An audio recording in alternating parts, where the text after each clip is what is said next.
fast because Ron talks fast. Would you welcome Ron Lentine? Thank you. Well, thank you, Dave. I just want to say, Pastor, thank you so much. A lot of wisdom there. It really blessed my heart. I'm sure everyone here as well. Thank you, sir. It is an honor to be here, and I am thankful for the opportunity to be here. I've been blessed, as I know many of you have, from the messages and the worship time. Certainly has spoken to my heart and been very inspiring. I'm also thankful to have Pastor Bruce Hodge here. Bruce was my pastor while I was in seminary in Louisville, Kentucky. He and his wife Jackie really poured into my life. I was ordained there in 1981. Bruce and Jackie, would you stand up? These are some fine folks. They've been doing interim pastorates here in the state of Florida, pastored my former church at First Lake Park, and have been doing 8 now? Interim pastorates. God bless you, Bruce. I was surprised to see him. I didn't know they were going to be here. I'm also blessed to have the opportunity, as David said, to share with you the T for T evangelism discipleship process. As David said, I've been pastoring here in Florida, actually, for 33 years. 15 and a half years in South Florida. My first church was First Baptist Key Largo in the Florida Keys. I was saved in Key West in 1974. And then 10 years in West Palm Beach, Florida, at First Baptist Church of Lake Park. And now 17 years where I'm currently at Myrtle Grove Baptist Church in Pensacola. And in that time, I have utilized all the different evangelism. In fact, I could have been the poster boy for evangelism processes and different types of methods. In fact, I just seemed like the other day that Dr. Passmore and Bo Mitchell was at our church in West Palm Beach doing a CWT seminar.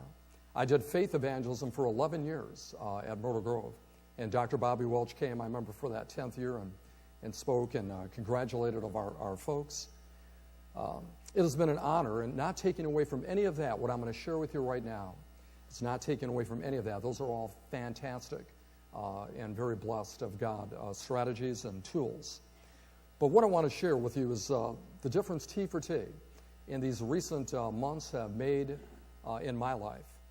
Literally, God has used this particular tool to bring spiritual revival for my heart, a fresh vision for my church. Again, having been there 17 years, you need a fresh vision, man, to keep on going and have longevity. And it gave me one of the most fantastic tools of evangelism and discipleship. That's the difference you're going to hear with T for T. Attached to evangelism is a nurturing discipleship process that can give us a creative way to begin to reach people and reproduce and multiply disciples in our community. Now, I realize that many of you are not familiar with T for T. How many of you even have heard of T for T or are familiar with it? Raise your hands. Okay, there's a few. I know it's new. The terminology is new, but I want to go ahead and answer two questions right off the bat. What it is and where it came from, okay? The best way to describe it is, you could add on to this, but I think a simple definition is T for T is an evangelistic discipleship process that's being used by our international missionaries, literally thousands of them, around the world, has been for several years now. It equips people to go ahead not only to reach the lost and lead them to Christ, but to disciple them and start new churches. In fact, our missionaries around the world in Asia, Africa, and Latin America are using this process, variations of it. It varies a little bit whether if you're in a Muslim-dominated country or communism, but with few variations. They're using this process to start new churches, a house church movement, literally across the globe. It was started by a man by the name of Ying Kai. Ying Kai is a Chinese American, grew up in Taiwan. His father was a pastor. Ying Kai was educated here in the States in Texas, went back to the mission field when the International Mission Board decided to send him. He was very successful in Hong Kong. They sent him to China and put him in an area with about 21 million unreached, where there's virtually no Christianity at all, about 21 million people, factory workers in this particular region in China. Ying Kai, looking at the mounting task, asked God to show him a way where he could reach, these people in great numbers. The Lord led him back to the Bible, to the book of Acts and the teachings of the Apostle Paul, and the way Paul did, established new churches there in the New Testament. He came up with this process, T for T. In the first year, 700,000 Chinese were converted. Out of Ying Kai's group, he and his wife Grace, in a home with 30 people, started T for T. In 1 year, I know it's hard to believe, 700,000 converts. The International Mission Board immediately put attention on what Ying was doing. Over a period of several years, it kept multiplying. He was training people to train others, to reproduce, new churches, literally all over China in that area. Within 10 years, they've documented the best from the best records. They had independent groups come in to analyze and to check it out, to look at the records. But they think at a rough estimate, 1.7 million people out of Ying Kai's original group with his wife Grace of 30 people, 1.7 million people within 10 years. It's phenomenal. The International Mission Board took Ying, took the process, along with a guy by the name of Steve Smith, who's big in the church planting movement. The book is out right now. You could order it. I'll tell you about that in a little bit. But what they ended up doing, they trained thousands of our missionaries. And again, once again, in Asia, Africa, in Latin America, T for T is being used, but not so much here in the United States. Now, how I got into this, it's amazing how I got connected. In fact, it's supernatural. About 1 year ago, I was in a desperate need for a fresh vision from God. You know, I've been there, done that, brought the T-shirt. I mean, all these years, I come from an Sicilian Italian background from Detroit. I'm married to a Cuban wife. I came into the Lord in 1974 in a radical conversion down in Key West, Florida. And it's been a growing process. My wife and I have been married 38 years. I've raised a son and a daughter, both grown, married. I'm a Vietnam vet. I spent 2 years in Vietnam during the war. So I've seen ugliness, believe me, in Vietnam. And I've seen what hate can do.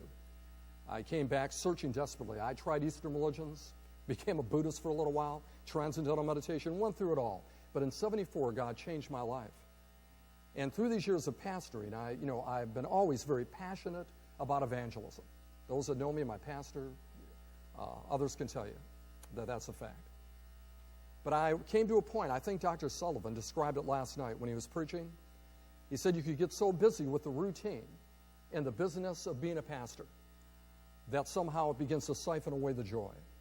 I was there about a year ago praying to God, for the Lord to do something fresh in my life. I needed, if I was going to continue at that church where I had been for 17 years, I needed a fresh vision from God.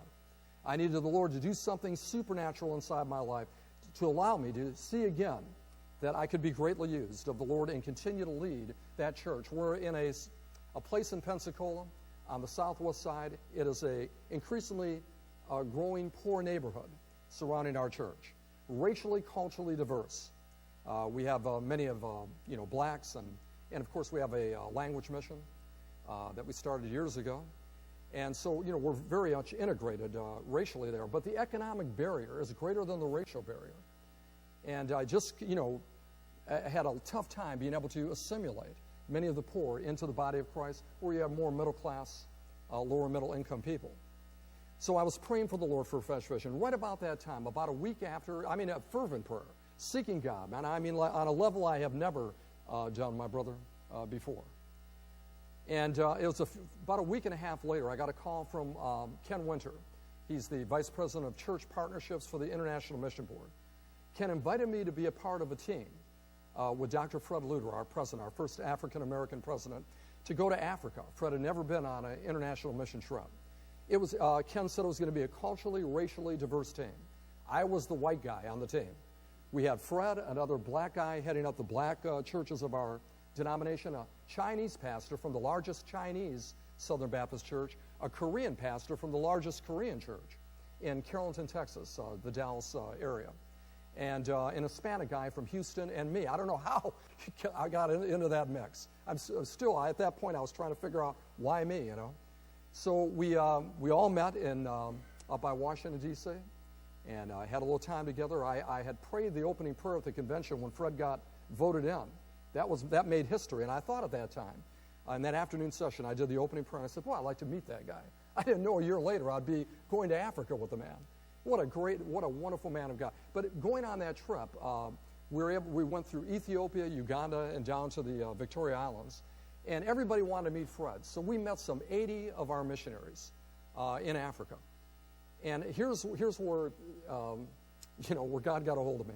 I got to see and hear testimonies of these missionaries who are using the T for T process and reaching people and establishing people in a Muslim country like Ethiopia, down in Uganda, and seeing what God is doing through them. I sat in a home of an Ethiopian woman, probably in her late 30s, with a mother of 2 children, who was converted out of Islam to Christianity by one of our missionaries, trained in T for T. She was illiterate, poor. In her home, it was dirt floors. Fred and I and the others sat in her home while she made coffee. I mean, she roasted the beans, smashed them.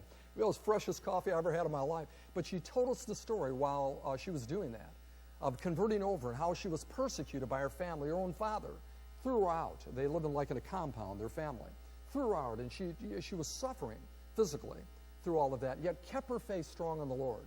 And through that, her father ended up getting sick, and she ended up ministering to him, was restored again, physically in many, many ways. But she was talking about how she had led a dozen other Islamic women, Ethiopians, to faith in Jesus and was discipling them.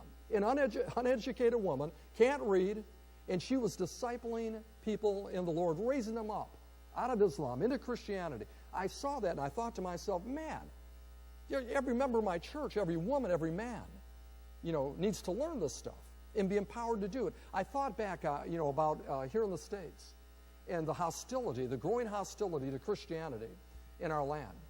And, Ken Winter from the IMB, the International Mission Board leadership really want T for T to be brought, back to the States because, gang, and this is the way I shared it with my folks. There may come a time where Christianity as we've known it here in America, our buildings and our programs, may cease to be. I told my folks, what if Christianity next week became illegal in America? What if all of us who are professionals, seminary-trained clergy, were jailed? Imagine that, okay? Missionaries, evangelists, all of us jailed. Our buildings were confiscated and taken away, okay? I asked my folks, would you be able to keep Christianity going in your home? Would you be able to not only lead someone to Christ, but once you led them to Christ, could you know enough to be able to raise them up in the basic Christian principles and training? Do you know enough? If you don't, you need to be involved in T for T. I had over 100 enrolled, 100 of my laymen and women, adults. It's about a fourth of the adults that attend our church on a Sunday morning.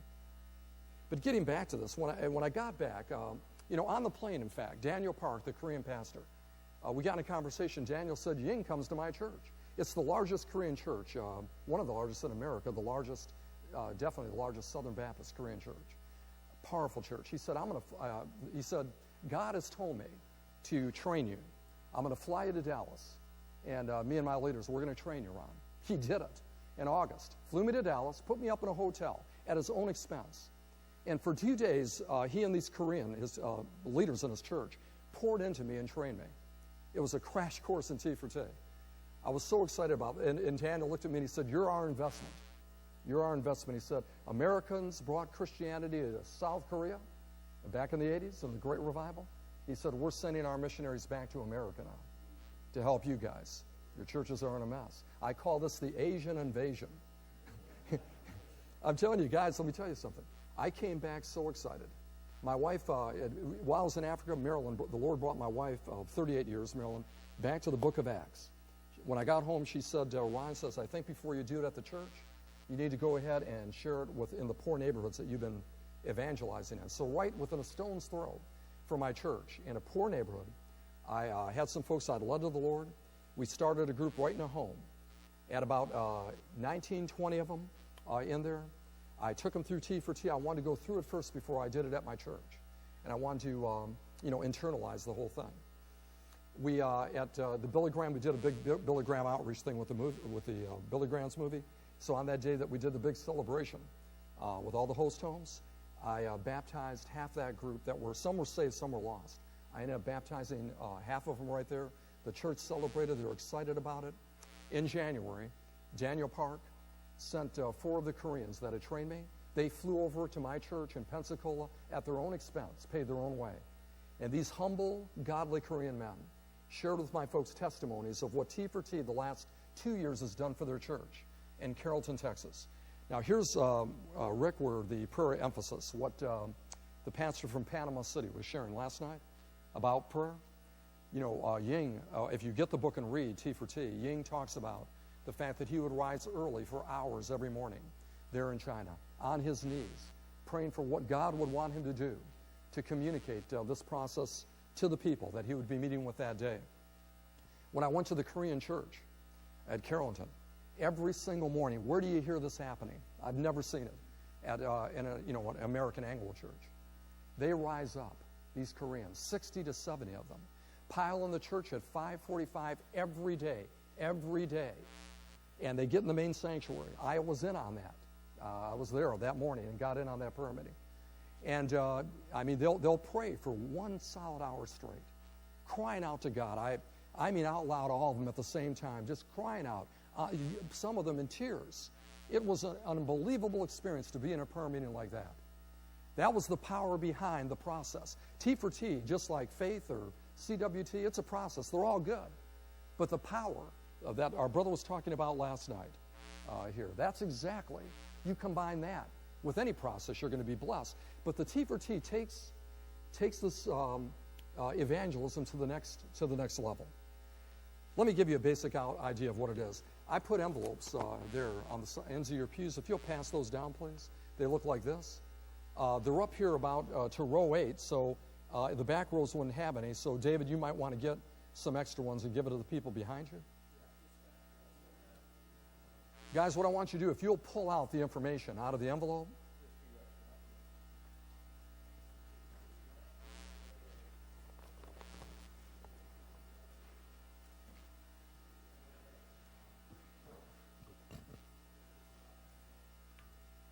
If you'll pull the information out as soon as you get it, and where you see what you can expect from this training, it should be the first page. It's stapled together, and it's right there in the very front. What you can expect to receive, okay? I'll give you a little overview of what is involved in T4T. By putting into practice the things that you'll learn in T4T, you can expect to receive the ability to be able to effectively share your testimony, your story, and God's story. I put a card in there. It's the 2-line gospel presentation. This was actually developed by Daniel Park, the Korean pastor. Ying Kai, who attends his church, looked at that. It's the creation to Christ model that our missionaries use. Of course, they memorize that. Our missionaries around the world are able to communicate the gospel through storytelling because many of the people that they minister to are illiterate. What Daniel did, the Korean pastor in Texas, he went ahead and took that creation to Christ model, which is pretty lengthy, but I did have some guys in my church memorize that. But he went ahead and condensed it in that 2-line process. That's this card right here, okay? And it's a fantastic way to share the gospel. In fact, the way I taught it to my people, I had them literally write it out, with 2 lines on a sheet of paper, and taught them to do it that way. The card is just something they can look at, to practice it, to memorize it. Related scriptures are on the back. But the real effective way to do it is to be able to write it out when you're sharing it. And it's what I did along with that in the material you have. I put the story, basically what's contained in the 2-line presentation on one of the handouts there. It's called Telling the Story. And in the training, I just completed the training Tuesday night. Graduated 65 of the 100 adults. I knew I was going to lose some. It's pretty intensive. But we retained 65 that went all the way through the process, adult men and women, including some of our Hispanics and 2 from our student ministry that went through it. This process is very exciting. In fact, later on, I don't want to take the time now, but I'll be happy to sit with anybody and share it and actually write it out for you. Along with that, they learn to share their story first, like we did in Faith Evangelism, guys, or CWT. Learn to share your personal story, and then lead into sharing God's story. If you look back at the T4T outline, where it says Training for Trainers, what's involved, you'll notice you begin with 3 opening questions. We use the heaven approach, Hey, did you hear about the book Heaven is for Real? What do you think about heaven? Just to get the conversation going, what do you think it takes for a person to get to heaven? Then we transition with a transitional statement. into your personal testimony, where you share your story. No more than 2 minutes. No more than 2 minutes. Trying to really get it down where we could share it quickly, and then transition with that second transitional statement into God's story, using the 2-line gospel presentation. Now, if you get the book T for T, it'll tell you that you can use anything in place of that. The 4 spiritual laws. If you opt to use something you already know, the 2-line presentation, that's you can use that. Something else, whatever you're comfortable with. Ying Kai, in his material that you get from the International Mission Board, he recommends Lesson 1, which is the assurance of salvation. Attached to your material is also a copy of the full 8 weeks and every lesson and every session that's involved in this training. The training is 2 hours once a week on any night that works for your church for 8 weeks. That's the basic training. There's a leadership training level that I'll be moving into in a few weeks that out of those 65 men and women, there's a core there. Ying Kai talks about that 20% rule that you'll find leaders developing in the T for T process. See, not only are you training your folks in evangelism to win souls, you're teaching them how to disciple. That if, for instance, one day we did lose our freedom and these buildings were taken away and professional clergy were jailed, don't think that's impossible. That being that it's never happened in America, that could be a reality, maybe not in my lifetime. I'm 62, okay? Maybe not in yours. But how about our children and our grandchildren?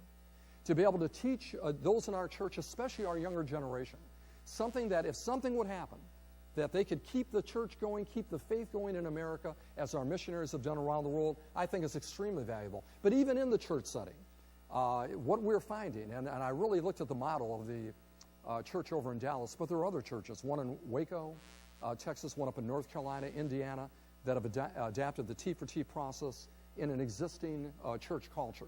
That's basically what I'm doing right now. I think I'm one of the first in Florida. I don't know. Maybe. I'm not even sure if anybody else is doing it. But it's adaptable. The last 2 chapters of the book that you can order from Amazon, by the way, I put all the information on the back side of that sheet. There's a website you can go to. In fact, you can hear an interview with Rick Warren from Saddleback interviewing Ying Kai over at his church. And there's also a book that you could order, where you can go on Amazon to get that, is listed right there for you. But folks, let me tell you that, I am convinced, having now taken my church through the basic training, seeing the enthusiasm that's there, I'm really excited and pumped. I have great expectations for what God's going to do in our context. I know that every church is different. Every pastor has to look at where you're at, if you're in a rural setting, country, city. I'm in a multicultural, racially changing, economical changing community, The challenges are different there than it would be maybe in other areas, maybe than in Bonifay. We got to look where we're at and decide what God wants us to do. This may not be for everybody, obviously. Faith is working well, as the brother shared in his church. It worked well for many years there at my church. And that's not taking away anything from anything else. I'm just saying, as I'm looking at the shifting winds in our culture, as I'm seeing a younger generation emerge and a very godless society continue, I'm thinking in my mind, as the Lord, and this is what the International Mission Board, what the guys told me on the plane. In fact, this morning, I got a text from Fred Luter. He's in Asia with Ken Winter and a group over there, and said, we're praying for you this morning. They knew I was going to be sharing here this concept. Whatever the Lord has got in store for us, I know that if we're faithful to God, and if we pray, just like the brother was talking about yesterday, man, if we're on our knees seeking God's face, and this is exactly where I was at, humbling myself, after 33 years of pastoring here in Florida, and saying, God, I need a fresh word from you. I need a fresh vision from you. I don't want to just wait out till retirement time, I want to be, if I'm going to stay right there at Myrtle Grove, God, I want to be effective. We've had great years. Over the years, there have been great years, high years, great moments at Myrtle Grove. I have, out of the original group that was there, 300 of the original men and women, I've done their funerals. 300. 17 years. I buried a whole church.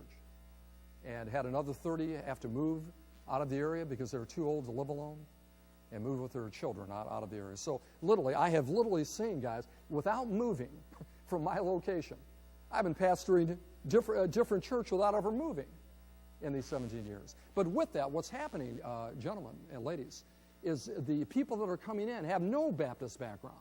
They're like me, a Sicilian Italian or somebody who wasn't raised in Southern Baptist life. They have nada, zero, you know. And teaching them the basics. What I'm going to be doing, in fact, I put in your, also in your packet there, the congratulations page. If you'll pull that out, you'll see exactly what's happened thus far, the results of what's happened in Myrtle Grove. Yeah. Basically, guys, we're going to be launching groups. We have 9 groups that we're going to be launching. I finished the basic T4T. So our plan is both in-reach and outreach groups. The in-reach groups means that every single member that joins our church from now on are going to get the correct spiritual DNA inside of them. That is, they're going to learn that their job is to multiply and make disciples. They're going to learn how to disciple another believer. The idea is to train them to be trainers. The Great Commission goes like this, right? Therefore go, make disciples of all nations. Okay, therefore go, don't come. Go to everybody, not just somebody. Make trainers, disciples, not just church members. That's the premise of T4T. Multiplying believers. Sure. Oh, yeah. Any questions? Let me stop right there. Yeah, open it up. I know it's a lot of information. Yes.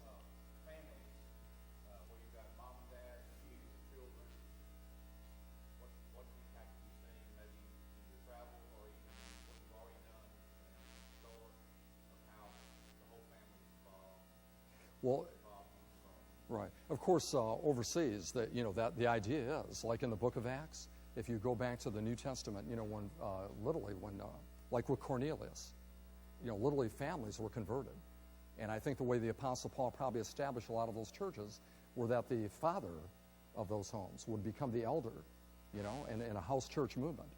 So I can see that with T4T in our context, with these adults that we're trained, I encourage them to go back and train their families, train their children, raise them up.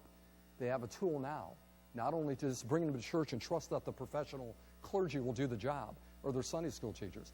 The thing that really got a hold of me in that trip for Africa in Emma Bates' home was that I thought, if this illiterate, uneducated woman, can grasp a hold of the concepts, the basics of the Christian faith, and what it means to be a follower and disciple of the Lord, and be trained with the basics that T4T equips every believer with, and a reproducible amount of information that they can transfer to other people, so they can train other people to be trainers and do the same thing they did. What happens? You have a multiplication, a reproducing of believers. So to answer that question, Rick, I think that we just finished the basic training. My hopes are that we can see groups. We're going to have, I know of 3 home groups that will be established. And there will be 2 outreach groups that we're going to use. One for waitresses. This is interesting. We developed a ministry after we rise early on Tuesday for prayer meeting at 6 a.m. I've got a core of guys that do that with me. Then we go to an area restaurant at Denny's. We've led waitresses to Christ. We had a waitress go through T4T. She works on Sunday morning. So she's already talked to the other waitresses. We've got 2 others that work in different restaurants.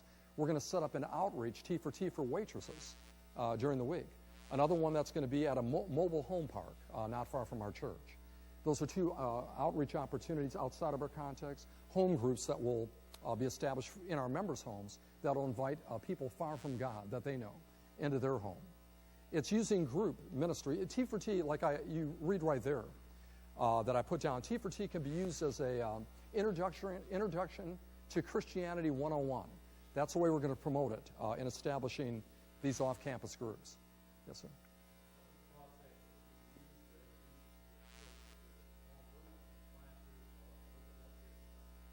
Say it again, please.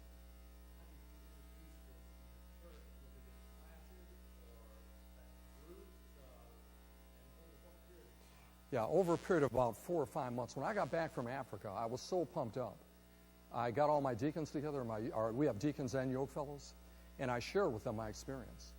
And I told them, I said, God's got a hold of my heart. This is something that I feel, I need to be a part of. And that was before I went to Dallas to receive training. Right now, currently, the International Mission Board is setting up training sites. Ying Kai is traveling all over the place. And others, Steve Smith, I think, is working with him. You familiar with that name? He's a church planter. And they're trying, that 3 of my people from my missions committee went and got trained by Ying Kai up in North Carolina. And the International Mission Board is trying to set this up to expose American pastors to T4T. But I I sold it to the church little by little over the month. The thing that really sold them was what I did last year in the fall before I launched it at the church. Going into a poor neighborhood, into a home, in that poor neighborhood, with those that I've led to Christ on our Tuesday night visitation, and starting with about 19 people. Half of them were lost, half saved, and literally taking them through T4T, leading those folks to Christ that were lost, and then baptizing them in November of last year at the Billy Graham, remember the big Billy Graham outreach, at that celebration. Our folks saw that. They saw the difference it could make. They saw my excitement. They saw these people. And these were folks that I had been trying to assimilate in from poor neighborhoods, trailer courts. I mean, like third world, living conditions. And that's what really got my folks excited. It brought a renewal. If you can understand. Okay, all right, okay.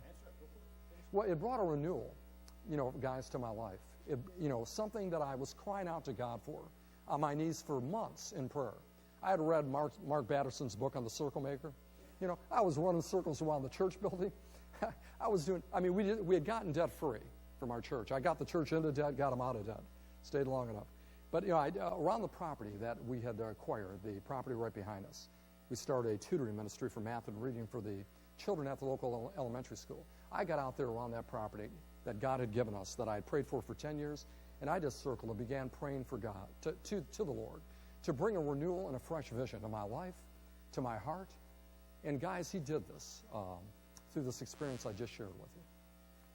Okay, thank you. He's going to be able to say thank Ron. And I think you see and hear the passion of what Ron has shared. There is a lot of stuff to it, but I see discipleship so strategically input to this, maybe better than anything I've ever seen and read, and I've read and seen more than you have. I want to give you the same challenge I've given a couple other pastors. Would you be willing to pray through, and if any of these men and women here are interested in maybe coming to your place over in Pensacola for 2 or 3 hours, 4 hours, half a day, whatever. Sure. If you would, on your business card, on a slip of paper or something, write your name and your contact, unless it's your business card, obviously, put your name and your email or phone number, and put T4T on there. That'll remind him that you're interested in T4T. Let him get back with you and maybe set up a time where you can come together and really have just a little mini conference. Brother Dick, okay? Actually, in August 21st, on Thursday night, August 21st, Fred Luter and Ying Kai, the founder of T4T, will be at Myrtle Grove Baptist Church. International Mission Board employees will be there. It's going to be a celebration night. Fred will be preaching. Ying Kai will share a testimony. That's in August, and we can put that August out. What? August 21st, Thursday night. Let's thank Ron one more time. Thank you very much. Appreciate it. You got it. Awesome.